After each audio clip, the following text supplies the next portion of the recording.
just focused on that. Yeah. Okay, great. So I'm Douglas Kiang. I'm going to talk a bit about this idea of gifts, essentially. And when I think about gifts as a theme, I start thinking about some different things. For instance, what are the gifts that you have? Sometimes when we think about people who have gifts, right, we think about people who are talented. And what I always find interesting every year when I teach is that each one of you has some gift. You're either really good, super good at debugging, or you're really highly creative. I saw some of that in some of the presentations that you were doing. I'm not sure what everybody's gifts are yet, but it's my job. I'm going to try to figure out what those things are. Now, you may already know. You know yourself better than I do at this point.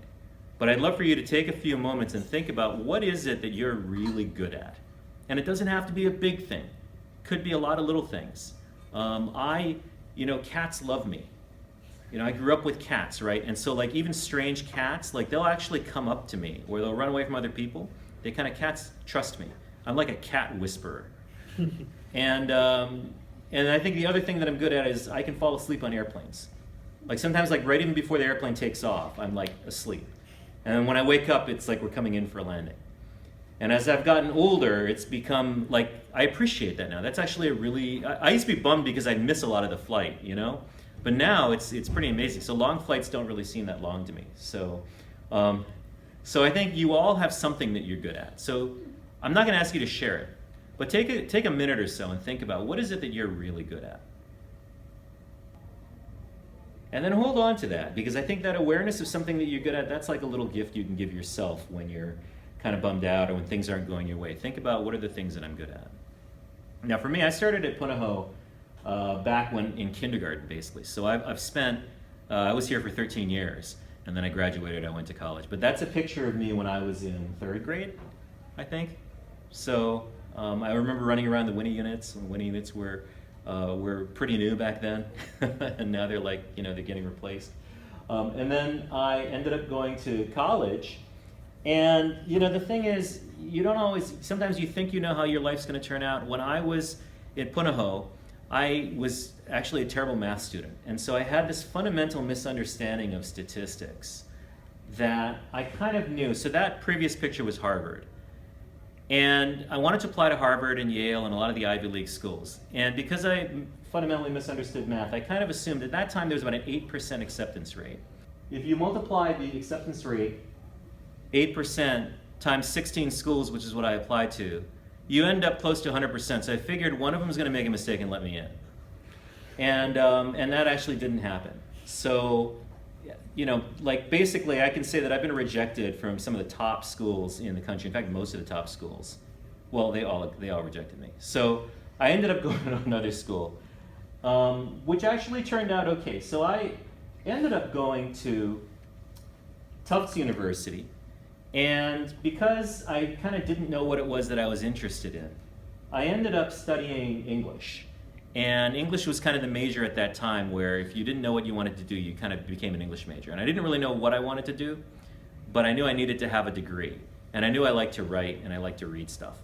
And I knew English. So I was an English major. And after college, I ended up actually working during college. I had a part-time job in a museum called the Science Museum. And the Science Museum in Boston, we had basically this hands-on exploratorium section, this hands-on science center. And so right after I graduated from college, I received 2 job offers in the same month. And either one of them was a job that I would have jumped at, and I wouldn't even had to think about it at all if either one of them had come up independently. But this was the same month in April. I ended up getting 2 of them, and they were both very different jobs, and I really kind of didn't know what to do. So the first one was a school that was just starting up a new building, and they said, we hear about the stuff you're doing at the Museum of Science. We want you to help us build a hands-on science center in our new 2 through 5 building. And you're going to get to come in and help design it and decide what's going to go in it and all of that stuff. So I was like super excited about this. And I would have had to move from Boston at that time. I would have had to move to New Jersey. But it was a great job because at that time I didn't have any teaching certification. I didn't have any teaching. I had some teaching experience, but not in a school. I did all my teaching in the Museum of Science, and so this was a chance to kind of be in a school and get my credentials of having been a teacher. So that was one thing that I was thinking about. The other thing that came up was there was a company at that time that was just up and coming called Bungie. And Bungie at that time had about 5 people in it. And I had gotten to know them because I had a part-time job writing game reviews. And so they flew me out to Chicago and they said, we're a small company, we're interested in having you work for us to do some PR and help with our user forums and those kinds of things. And at that time they were working on this game called Marathon. And after Marathon, as you probably know, Bungie ended up developing a game called Halo, which some of you may have heard of. And then after that, what ended up happening was Bungie ended up getting bought by Microsoft. And now, in fact, most of the people who started originally at Bungie, they're all like multimillionaires and they've got houses in Seattle and things like that. And so Bungie kind of at that time was almost like this, no one ever really, only really hardcore game fanatics knew about Bungie, but they ended up being really big. So I didn't take the Bungie job. I actually ended up going to work in a school. And what's interesting is, again, you don't always know the path that your life is going to take, but here's kind of the path that led me to. So I ended up running this exploratorium. So it ended up being a place where I was teaching 1st through 5th grade, and I made some incredible friends there. I met a lot of great families. I really was able to meet some wonderful kids. And I realized that I kind of really enjoyed working with kids. And after I'd been teaching there for a while, I ended up wanting to go back and get a graduate degree, and this time I applied to Harvard and they said, oh, okay, we'll take you because you've been a teacher and you want to learn more about it. So I ended up actually going to Harvard. I spent part of my time, I got really interested at that time in studying law, so I did part of my coursework at Harvard Law School, studying negotiation and mediation, and on the basis of that, I've worked in a couple other schools. That was how I ended up being able to come back to Hawaii and teach at Punahou School. Punahou doesn't really hire game designers, but they do hire teachers. So, in the back of my mind, I had always wanted to find a way to move back here. And because I had chosen to go into teaching, it kind of gave me a good pathway to come back and actually raise my kids here. So that's my wife and my 2 kids. So Michael just graduated last year and Malia's a junior here. And we moved here like 10 years ago. And so they've been able to grow up in Hawaii, and it was because of the decisions that I made back then. But, of course, I still do wonder what would have happened had I made that other choice. You never know, right? But you just kind of, you kind of make the decisions that seem right at the time, and then you sort of end up where you end up. And it's hard necessarily to say, well, I'm here because I made all those particular decisions. You just make the decisions that seem right at the time, and you end up where you end up. I kind of think about it like this. So basically, these soldiers were lost in a blizzard in the Swiss Alps. And they were lost, and they were frightened, and they didn't know their way back. But one of them pulls out a map. And with the map, they kind of consult the map, they look for landmarks, they wait out the storm, and then when the storm passes, they hike back, they find their way back to their base camp, where they find their commander, and their commander is astonished to see them because he had given them up for dead. And he says, well, how did you find your way back? And they say, oh, well, the map saved our lives. And they show him the map, and the map, he's actually astonished because when you zoom in on the map, what he finds out is the map is not a map of the Swiss Alps at all. It's actually a map of the French Pyrenees, which is like totally not in the Swiss Alps, like really far away, right? But they say the map saved our lives. So it's kind of an interesting idea. What was it that the map did to save their lives? I think that the map helped to rekindle their awareness of the details, right? They felt like they were lost, they had no place to go. But the map gave them this confidence, and it gave them an impetus to get moving and to do something to help themselves. And sometimes having a direction is more important than having the destination. So I think in life what's really important is you want to actually have a plan, have a map, but don't be upset if that plan changes. Have some flexibility to it and understand that plans will change all the time. But it's important to have a plan. You don't want to just sort of be adrift. So you have a plan, you have the basic parts of your life mapped out, but then you realize that your life will take turns and detours and change in really interesting ways, and that's just, that's part of what makes life interesting, I think. This right here is a road in Kazakhstan, and it's pretty featureless terrain, and you can drive for miles and miles, and it's mostly flat, but every so often there's this hill. And it turns out these hills were actually man-made. They are these gentle rises that go up 50 or 100 feet.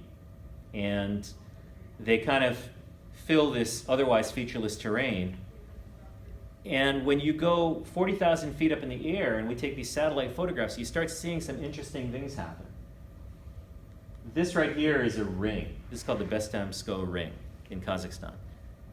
And what's really interesting is, how did people thousands of years ago create these designs without having airplanes or UFOs or any way, or drones, or any way to get up that high? Because when you're down in the ground, you don't see these patterns that these are forming. Kind of interesting, huh? Here's another one.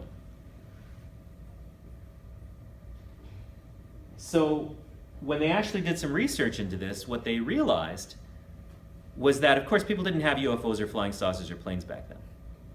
But what's happened is that they believe, they don't know for sure, but this is what the theory is. They think that they were using these as ways to chart the movements of astronomical bodies through the sky, like stars and like the sun, for example.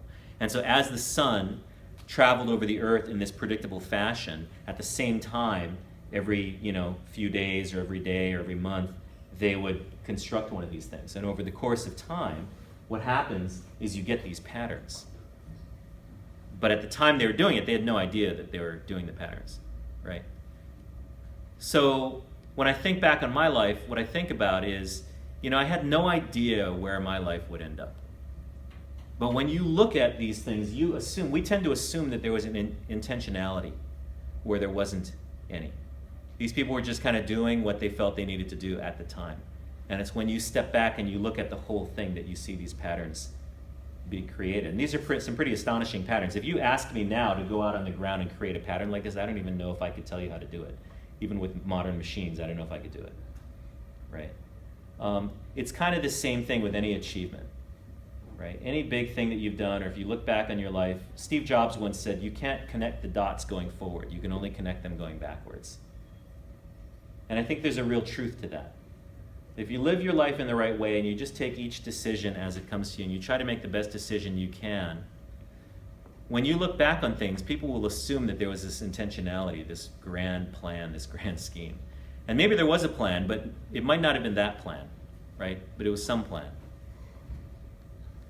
But as you go, if you keep doing the right thing and try to make the right decisions, and try to make each decision the best decision that it can be, and try to create points where you can be your best self at every point. Maybe at some point when you step back, you'll see something that you can really be proud of, but that you couldn't have planned out in advance.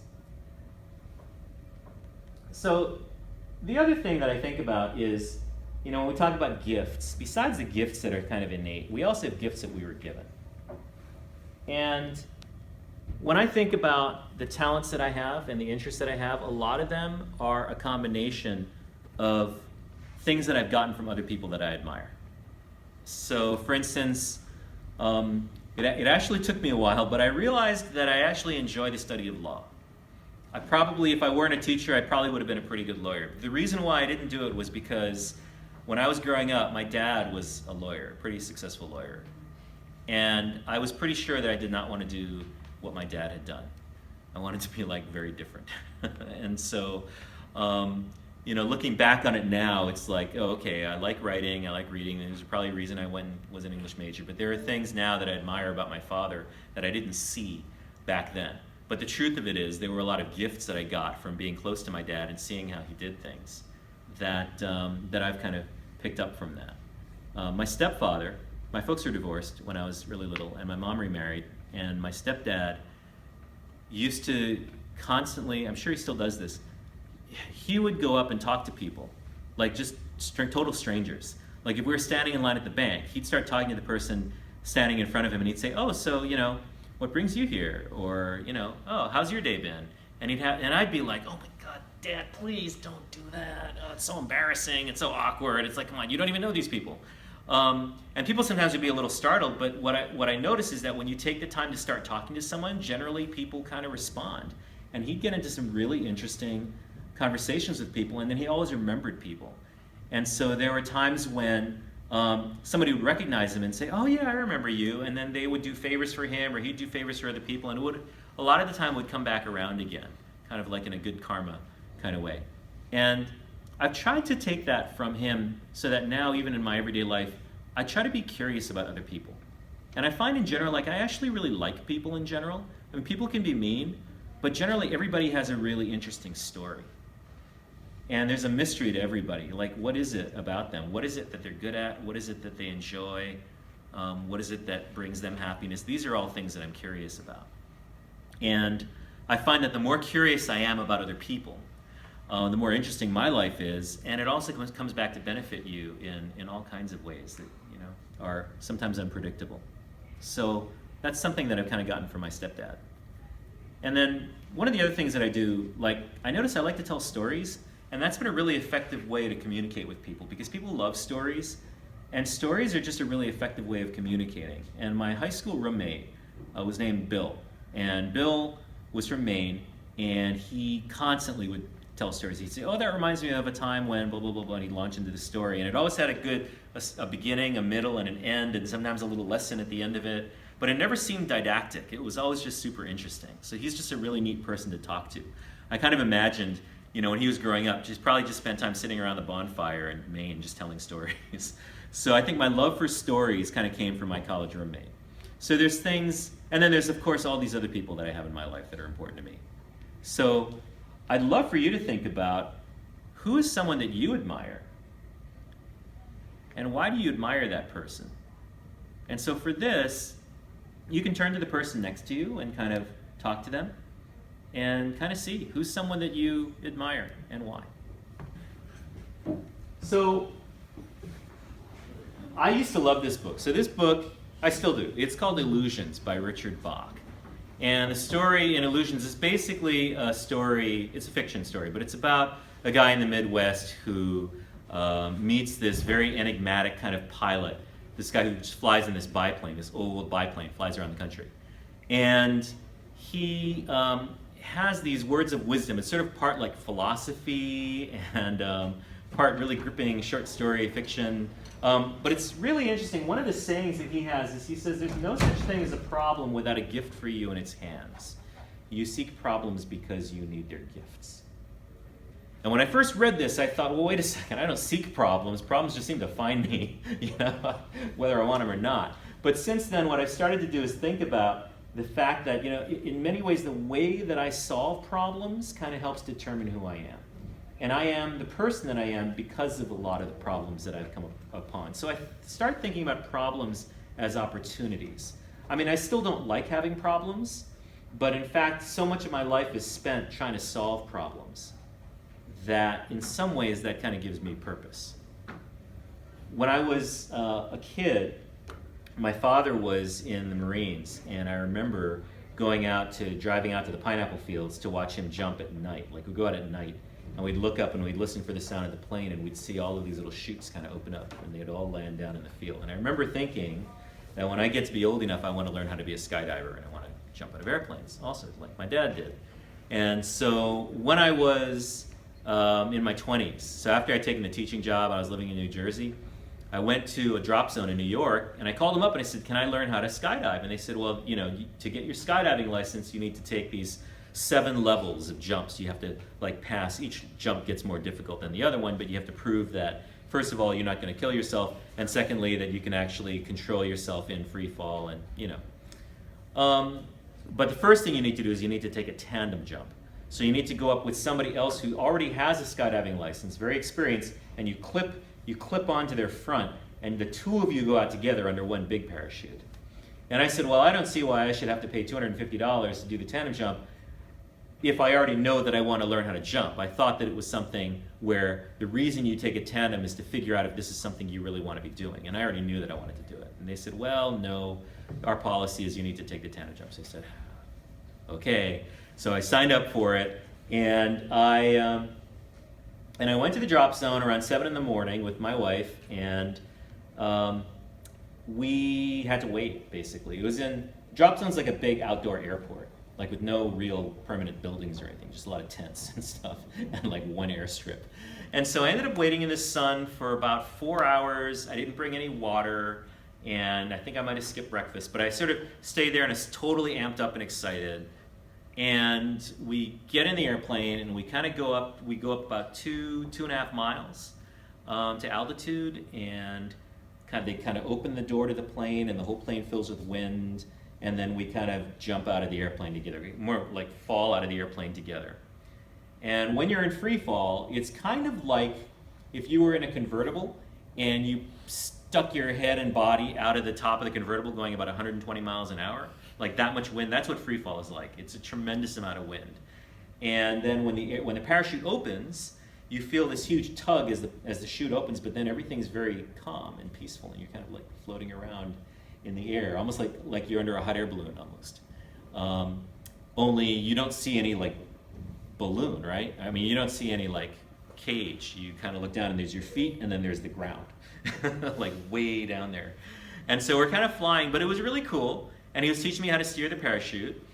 And as I was steering the parachute and he's telling me what we need to do in order to land the parachute, I started to feel really sick and nauseous. And I started to get what they call tunnel vision, although I'd never had tunnel vision before, and now I know why they call it tunnel vision. It's because the periphery of your vision just starts closing in. And I just started being able to see less and less, and it started to feel like I was looking through like a toilet paper tube or something, and I started to feel super lightheaded, like I was gonna pass out. And I remember telling the guy, I feel really sick, and then I was like, I think I'm gonna pass out. And he was like, don't worry, I got this covered. Actually, the first thing he said was, don't puke on me, dude. Because I think like it had happened before. But he was like, no, don't worry, I'll land the thing. And we kind of float down, and then he brings us in for a landing. And I remember kind of falling to my knees, and my wife is like running out going, yay, and then she sees me, she's like, oh. And I was like on my knees, and I just felt terrible. I felt sick. I felt like I was gonna throw up. And I remember driving home and I was totally dejected, and I was like, I don't know if I want to skydive anymore. And this is this dream that I had all this time, and I was just like, it's totally not what I thought it was going to be. And now I'm actually worried that if I go up there again, that I'm going to pass out and not be able to land the parachute and end up like going on the interstate or something. So I was like, maybe this just isn't for me.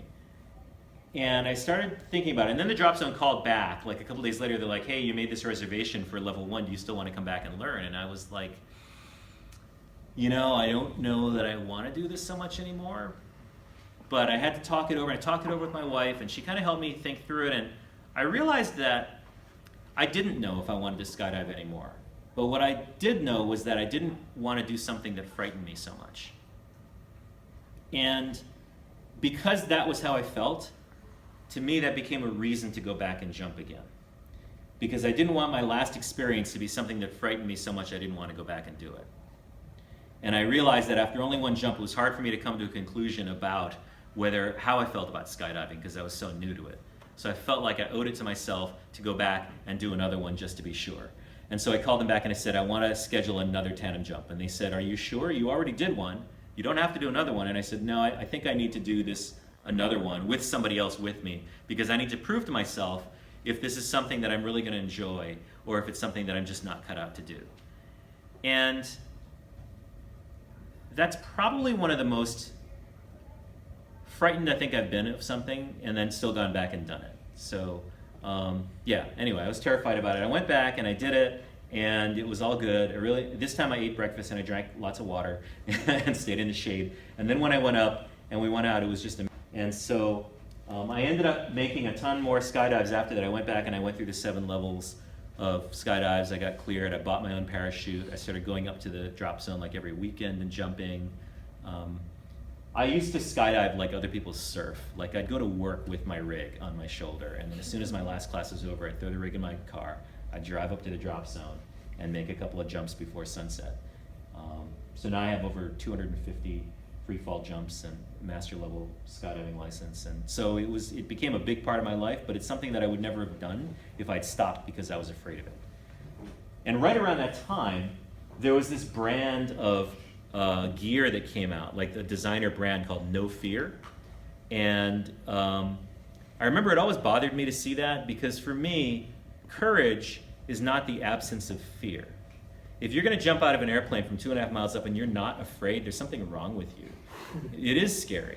But to me, courage is being really frightened of something or not wanting to do it, and then going through, knowing you have to, doing something anyway, even though you're afraid to do it.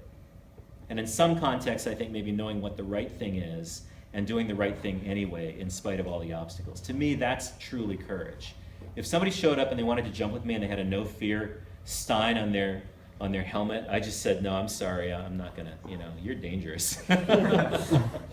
You're a danger to yourself and everybody else. You should be afraid. One of the other things that in my life, I think, so that's one of those defining moments. Another big defining moment for me was when I actually started studying more about negotiation. And when you think about negotiation, one thing that you always think about is what's the fairest way to come to an agreement with two people?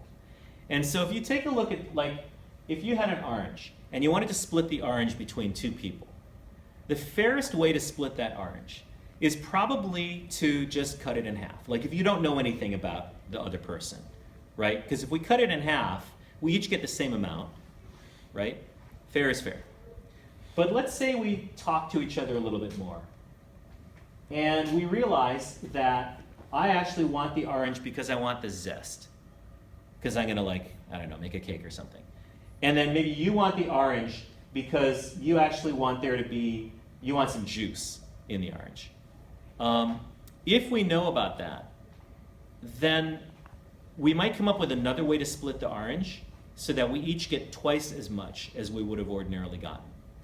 And that concept is called creating shared value. It's called creating value, or a win-win kind of negotiation where each person gets more than they can normally get.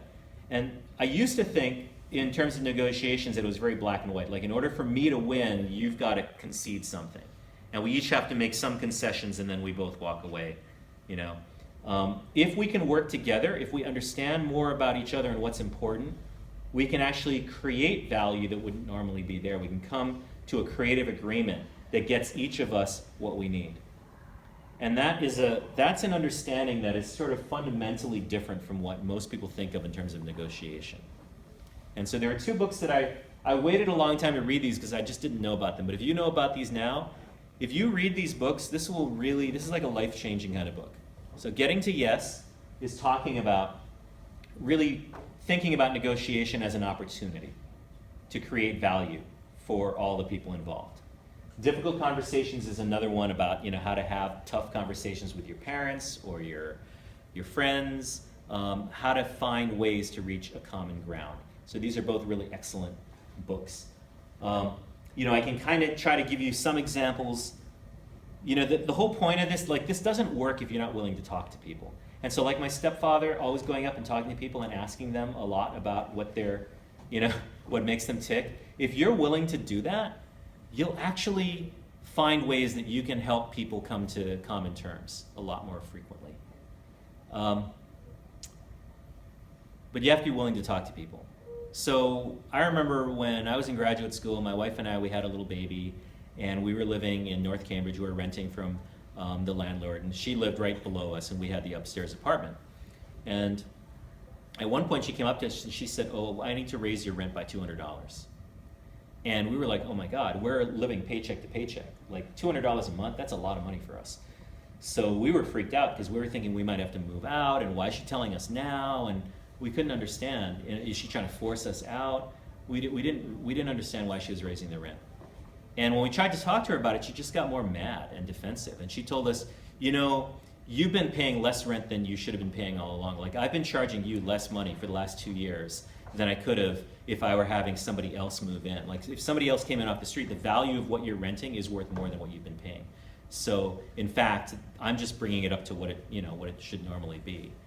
And that kind of felt kind of hostile to us. And so we started thinking, well, that's it, we're just going to have to move. But when we thought more about it, like we'd gone over to her house for dinner, and we actually liked her as a person, and we thought she liked us as people. We were thinking, there's got to be something more to this story. What's going on? And so we did what I think a lot of people don't always do. We started asking why. Tell us what's going on. You know, why now? How are things going on? You know, how are things going? You know, we started to know, you know, what is it that we knew about her? And the more we kind of talked to her, in a way that didn't make it seem like we were trying to argue with her, what we found out was that she had inherited a business from her late husband. Her husband had passed away several years before we moved in. We didn't know him. But the business was kind of going down the tubes. And they needed a new marketing campaign. Like they needed to do more web ads and other kinds of things. But whereas he used to write all the ads and write all the copy, she couldn't do it because English wasn't her first language. And so the business was suffering for it. And so their cousin's friend, I think, ran an advertising agency or a marketing agency, and they said, we're going to help you out. Here's how much it's going to cost. It's going to cost $200 a month. She didn't have the money because she was like us, just living paycheck to paycheck. So she went to us to raise our rent to get the money to do the marketing company. And when we found that out, it was like, okay, it's not really about the money, it's really about a need. We need a place to stay. We liked where we were. She needs some writing to be done. Who do we know who knows how to write? Well, I have this English major I haven't done anything with. So I said, well, you know, if I help you with the writing of this copy, like how much work is it? And what can I help you with? Then you don't need to hire somebody. And so I ended up working with her several times a week. You know, in the end, it wasn't that much writing. I think she was just more afraid of it than anything else. She just had this bulk of stuff that needed to be done. She didn't know how to go about doing it. And so I actually helped her with that. I started teaching her English a little bit as well. And so we had this agreement where basically our rent kind of stayed the same because she didn't have to pay somebody else to do it. And I was able to use some of the talents that I have to kind of help her out. She gets what she wants. We get what we want. That's what's called a win-win.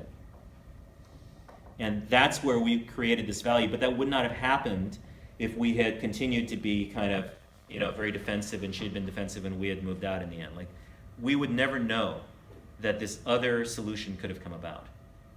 And so when you have disagreements in your life and you hear people disagreeing with you, a lot of the time they're not disagreeing against you. What they're really saying is, this is what's important to me. And so if you listen to other people, a lot of the time, if you can get past a lot of that negative energy, what you're really hearing is concern. Those are clues about what you can use to help solve the problem. And a great solution is one where everybody walks away happy, where you can come up with a solution that makes them happy, makes me happy. In order for her to get her business up on the ground, it didn't take anything away from us. Like, there was a way for us to do it that didn't end up costing us, right? So there are often solutions that you can come up with. People often don't have anything against you personally.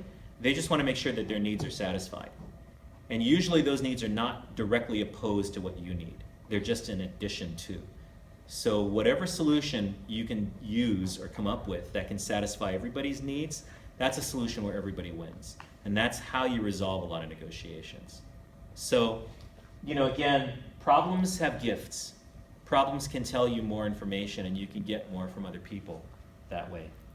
And often the problem can just, if you listen to people, you can change the context to one where that's constructive rather than destructive. So here's a story. So one of my colleagues here, actually, she bought a house. And on the grounds of their house, they actually had this orange tree. And the orange tree made some of the worst oranges that you can possibly imagine. They were like super sour, and they had really thick peels, and they were just, you know, didn't give much juice. They were like really terrible oranges. And so they were thinking, well, let's just cut the tree down and plant something else that's going to be more useful. But then she was like, well, wait a second, hold on. My dad's a farmer. He might be able to give us more information about these things. So her dad comes over for dinner one night, and he takes a look at these, and he goes, oh, no, those aren't oranges. Those are actually lemons. Those are like really big orange lemons.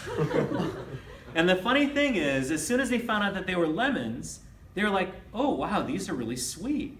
These are actually really good for lemons, right? These are amazing. And so all of a sudden, and there's a lot of juice, so all of a sudden they started seeing all of these possibilities that they hadn't seen before. So they started doing like lemonade. You only really need 3 of them to make a whole pitcher of lemonade.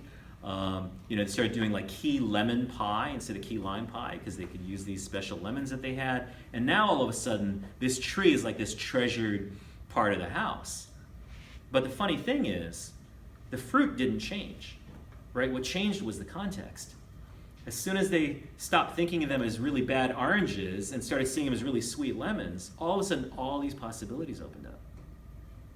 So that's kind of what I'm talking about. The more you understand about a situation, sometimes changing the context can open up lots and lots of possibilities. But the only way to get there is if you make good connections with people and talk to people.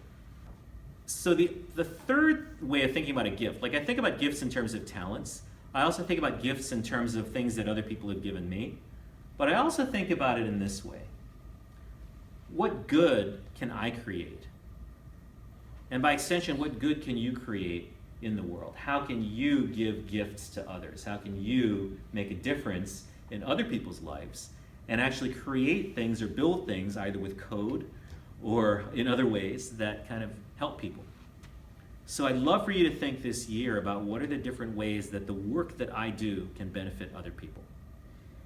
So I'll give you a few examples. So for instance, this is a kid, he's a third grader in a school in Massachusetts, and a buddy of mine actually told me this story. So he actually he was born without a right hand.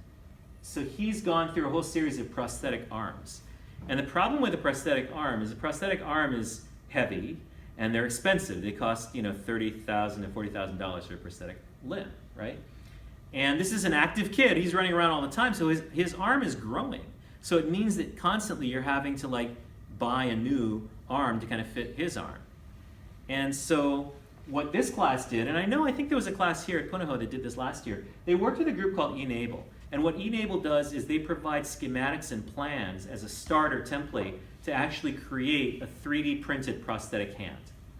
And so this class took it on as their challenge, and they had Frankie kind of put they took molds, they took like a plaster cast of his arm so that they could study it and take measurements.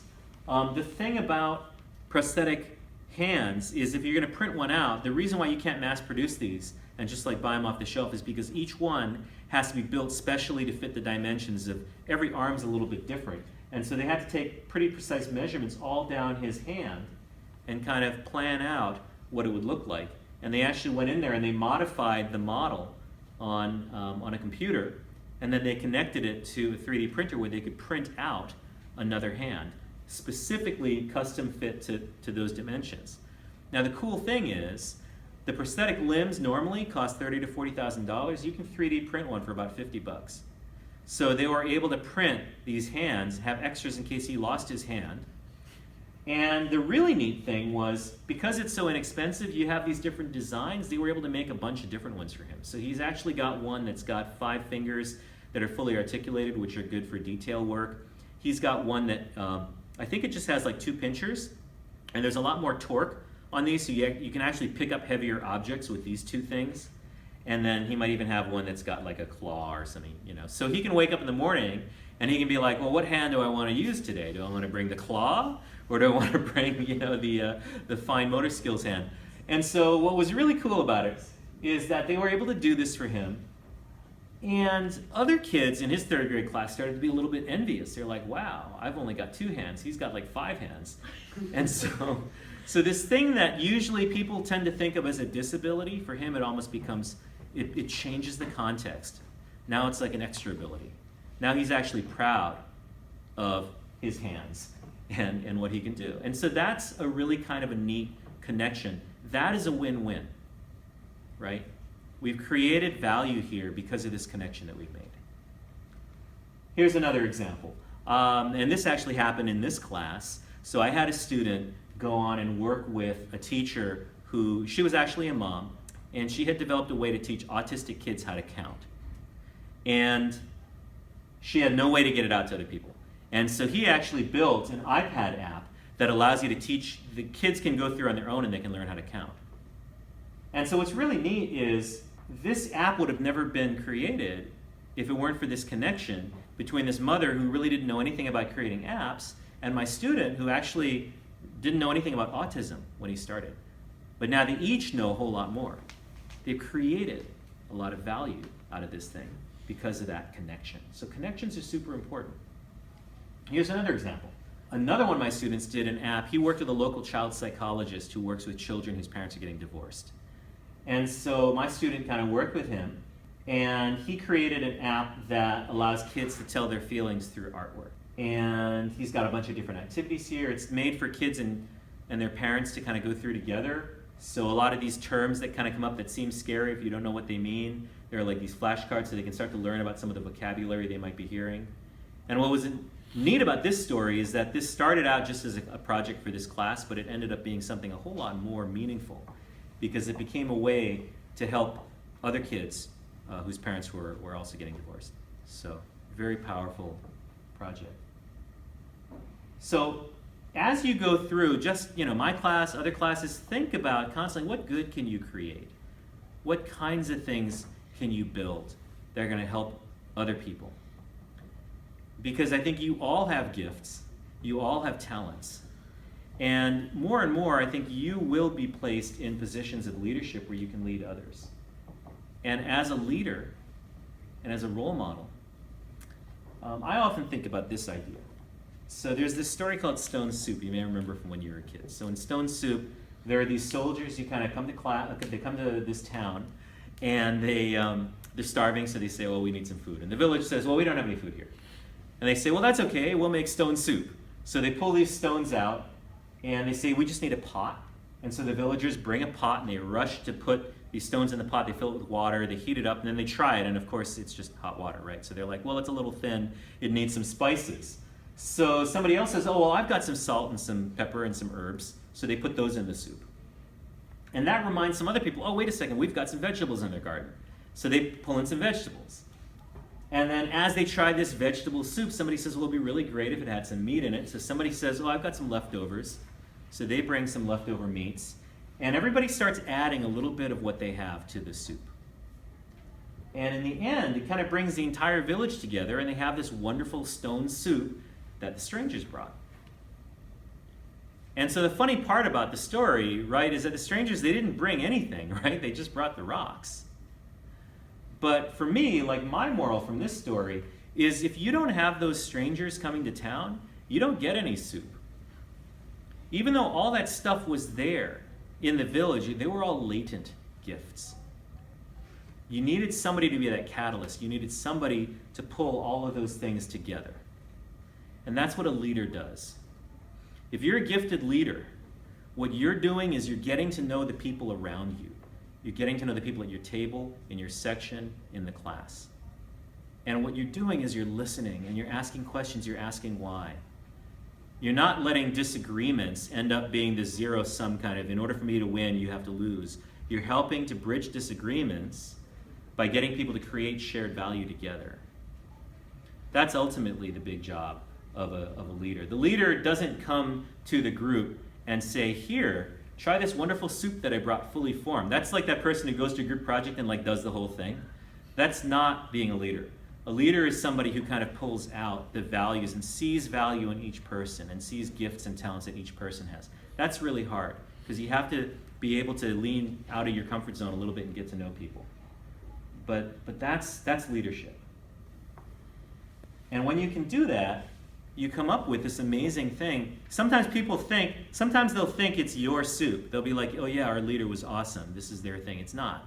You're really just a catalyst. You're bringing together things that everybody else has put in. And so I want you to remember these kinds of things, right? If you ever get into a point in this class or any place else where you feel kind of dejected and you're not quite sure where to go, ask yourself these questions. What gifts do I have? The thing I asked you to think about in the beginning. What are the things that I have that I'm really good at? Think about that. And then think about, who are the people that I admire? Who are the people that I can lean on? If you don't have the gifts to fully do whatever it is you're trying to do, who knows how to do this? Who can I go to have them contribute? So think about, who can I lean on to get this project done? And then finally, and most importantly, what good can you create? What can you give back? What gift can you create or produce or make that you can give back to the world? Because ultimately, this is what I think of when I think about gifts. I think about you And the fact that you are gifts to the world. The fact that you are here and the fact that you have these talents, the world is going to benefit in some amazing way from the work that you do. Not just here, but I think for the rest of your lives. And so there's a tremendous importance and significance to your being here now. So try to find ways to make the most of that. Don't do it by yourself. Find ways to link up with other amazing people. Make those connections as much as you can all year long. And try to find ways that we can all make an incredible soup together, I guess.